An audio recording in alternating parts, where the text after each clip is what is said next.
Of the president is being brought up, even though it does not appear to be germane or important to the subject matter of the motu proprio investigation. Under a court of law, guilt must be proven beyond reasonable doubt. While legislative inquiries are very liberal in terms of adhering to rules of evidence, it is our opinion that hearings should aim to ferret out the truth using evidence and facts. Otherwise, the faith of the people in legislative inquiries in aid of legislation may be diminished, especially when it comes to reputational damage to other parties. There have been instances where statements were made in legislative inquiries only to be recanted before the courts later on. We do not want a repeat of that. We respect, let me repeat this, we respect the committee's right to perform oversight functions in aid of legislation.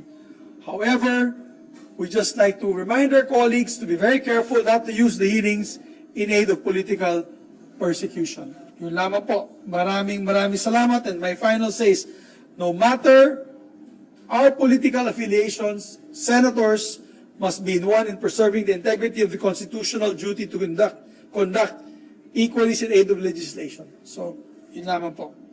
Thank you.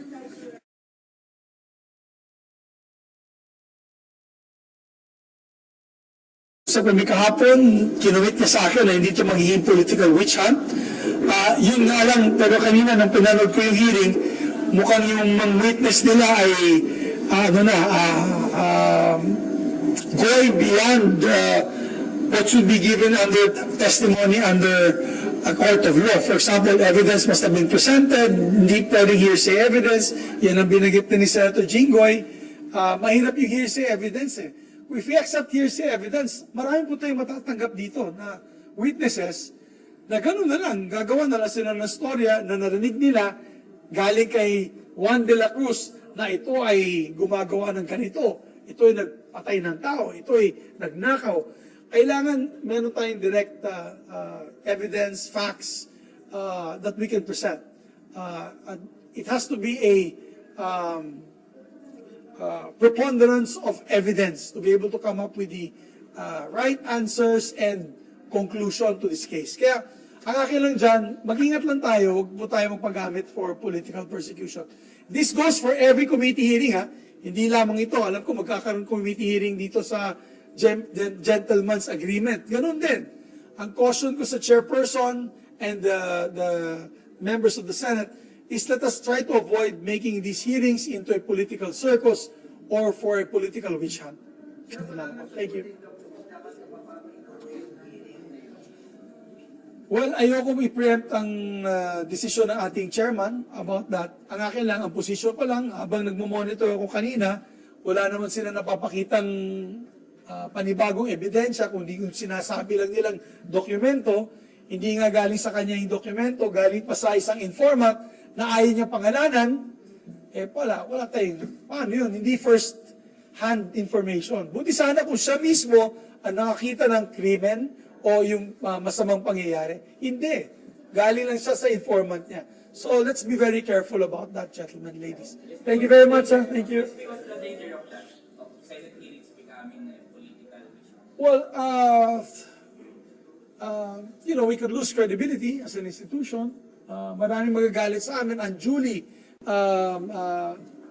of course, undue anger and resentment to the Senate by different political clans and parties na ayaw naman na natin mangyari. Unang-una, makakatulong ba ito para sa pag-resolba ng problema ng inflation sa ating bansa na mahal na bilihin? Sa tingin ko hindi. Makakatulong ba ito para angat natin ang kahirapan, mawala ang kahirapan at maangat natin ang ating mga kababayan sa kahirapan? Sa tingin ko hindi. Ito po ay makakababa pa ng presyo ng kuryente sa ating bansa. Sa tingin ko po ay hindi. Pero binibigyan po natin karapatan ang ating mga chairpersons at committees to do their function, oversight functions para sa mga panukala in aid of legislation. Yun nga lang, we have a responsibility to the public. We have a responsibility to the public. Maraming salamat. Thank you very much. Nagdulot naman ito ng iba't ibang reaksyon mula sa ating mga netizens.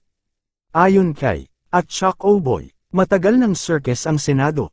Ngayon mo lang nalaman Senador, Migs? Saad naman ni, at Tanjiro Kamado _905. Most senators are not really senator materials, only barangay chairman. They should be lawyers de Campanilla, one that can create law. Komento naman ni, at Dagod. But when Riza was rampaging on every topic that has a Duterte label, it's okay. Kalokohan. Anong sa inyo dito mga kabayan? Maaaring magbigay ng comment below.